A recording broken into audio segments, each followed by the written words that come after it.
আসসালামু আলাইকুম প্রিয় শিক্ষার্থীবৃন্দ, কেমন আছো তোমরা সবাই? আশা করি আল্লাহ তাআলার অশেষ রহমতে সকলেই ভালো আছো। সকলেই বলি আলহামদুলিল্লাহ। শিক্ষার্থীরা, ফিরে এলাম সহজ পড়াতে। আজকে আমরা আলোচনা করব চতুর্থ শ্রেণীর সাধারণ বিজ্ঞান বইয়ের দ্বিতীয় অধ্যায়ের ১৩তম পৃষ্ঠা সম্পর্কে। লক্ষ্য করি, ১৩তম পৃষ্ঠার শুরুতে আমাদেরকে বলা হয়েছে ২ পরিবেশে জীব। অর্থাৎ আজকে আমরা এই দ্বিতীয় অধ্যায়ের দ্বিতীয় পাঠ সম্পর্কে আলোচনা করব এবং এই পাঠের বিষয়বস্তু হচ্ছে পরিবেশে জীব। এবং এই পাঠের প্রথমেই রয়েছে ১ পরিবেশে উদ্ভিদ। আমরা সকলেই জানি উদ্ভিদ জীবের অন্তর্ভুক্ত, তাই আমরা প্রথমে পরিবেশের উদ্ভিদ সম্পর্কে জানব। উদ্ভিদ বিভিন্ন স্থানে জন্মে। কিছু উদ্ভিদ মাটিতে, কিছু উদ্ভিদ পানিতে জন্মে। আবার কিছু উদ্ভিদ মাটি ও পানি উভয় পরিবেশেই জন্মে। প্রিয় শিক্ষার্থীবৃন্দ, আমাদের পরিবেশে যে কোনো জায়গাতেই উদ্ভিদ জন্মাতে পারে, মাটিতে এবং পানিতেও জন্মাতে সক্ষম। তবে অবশ্যই এখানে কিছু বাধ্যবাধকতা রয়েছে। যে সমস্ত উদ্ভিদ মাটিতে জন্মে তারা পানিতে জন্মে না, আবার যারা পানিতে জন্মে তারা মাটিতে জন্মে না। কিন্তু কিছু কিছু উদ্ভিদ এমনও রয়েছে যারা মাটি এবং পানি উভয় জায়গাতেই জন্মাতে পারে।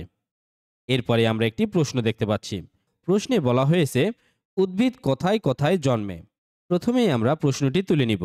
প্রশ্নটি হচ্ছে উদ্ভিদ কোথায় কোথায় জন্মে। এর উত্তর হবে উদ্ভিদ বিভিন্ন স্থানে জন্মে, অর্থাৎ উদ্ভিদ পরিবেশের যে কোনো জায়গাতেই জন্মাতে পারে। কোনো কোনো উদ্ভিদ প্রখর সূর্যের আলোযুক্ত স্থানে জন্মে, যেমন আম, জাম, কাঁঠাল ইত্যাদি।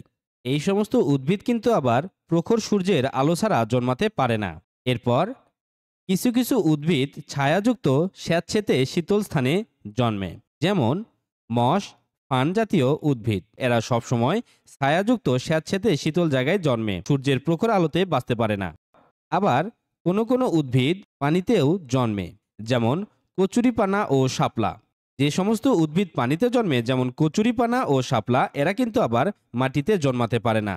কিছু উদ্ভিদ মাটি ও পানি উভয় পরিবেশে জন্মে, যেমন কলমি, হেলেঞ্চা ইত্যাদি। এমনও কিছু উদ্ভিদ রয়েছে যারা মাটি এবং পানি উভয় জায়গাতেই জন্মাতে সক্ষম এবং যে কোনো পরিবেশে তারা স্বাচ্ছন্দ্যে বেড়ে উঠতে পারে। এরপর আমরা এখানে একটি কাজ দেখতে পাচ্ছি।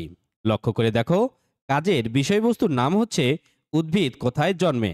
শুরুতে আমরা এখানে দেখতে পাচ্ছি কি করতে হবে। ১ নং প্রশ্নে বলা হয়েছে নিচে দেখানো ছকের মতো খাতায় একটি ছক তৈরি করি।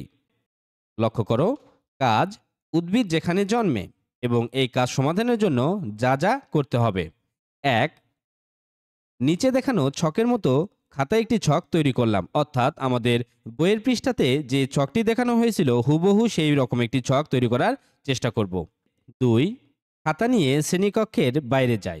২, খাতাটি নিয়ে শ্রেণীকক্ষের বাইরে গেলাম। আমরা বিদ্যালয়ের আশেপাশে অনেক কিছু দেখার চেষ্টা করব, অর্থাৎ বিদ্যালয়ের আশেপাশের পরিবেশ পর্যবেক্ষণ করার চেষ্টা করব। আমরা ৩ দেখতে পাচ্ছি, বলা হয়েছে বিদ্যালয়ের চারপাশে বিভিন্ন উদ্ভিদ খুঁজে বের করি এবং ছকটিতে উদ্ভিদের নাম এবং সেটি কোথায় দেখেছি তা লিখি। তোমাদের বইয়ে এখানে একটি চিত্র দেওয়া হয়েছে।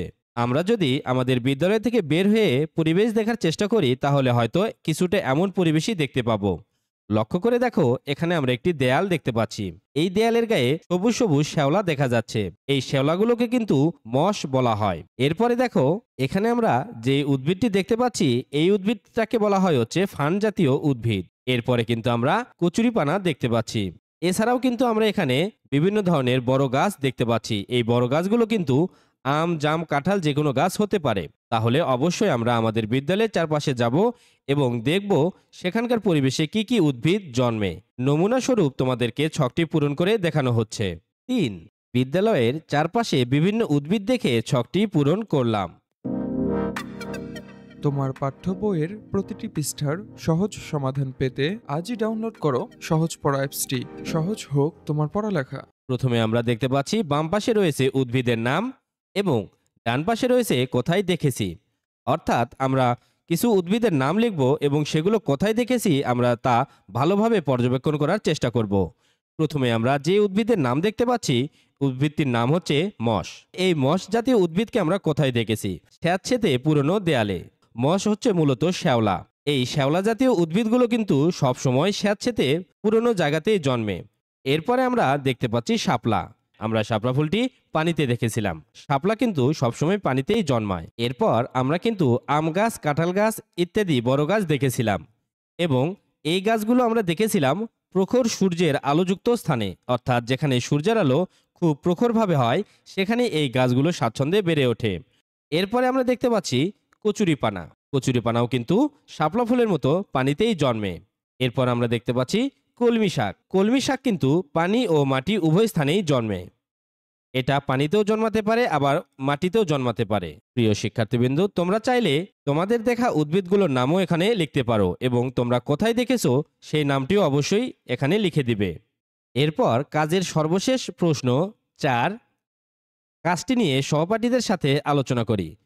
কাজটি নিয়ে সহপাঠীদের সাথে আলোচনা করে বুঝতে পারলাম যে বিভিন্ন পরিবেশে উদ্ভিদ জন্মাতে পারে।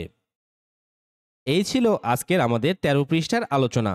আমাদের ভিডিও তোমাদের কেমন লাগে অবশ্যই লাইক এবং কমেন্ট করে জানাতে ভুলবে না। আজকে এ পর্যন্তই, দেখা হবে পরবর্তী ক্লাসে। ততক্ষণ পর্যন্ত সুস্থ থাকবে, ভালো থাকবে এবং সহজ পড়ার সঙ্গে থাকবে। আল্লাহ হাফেজ।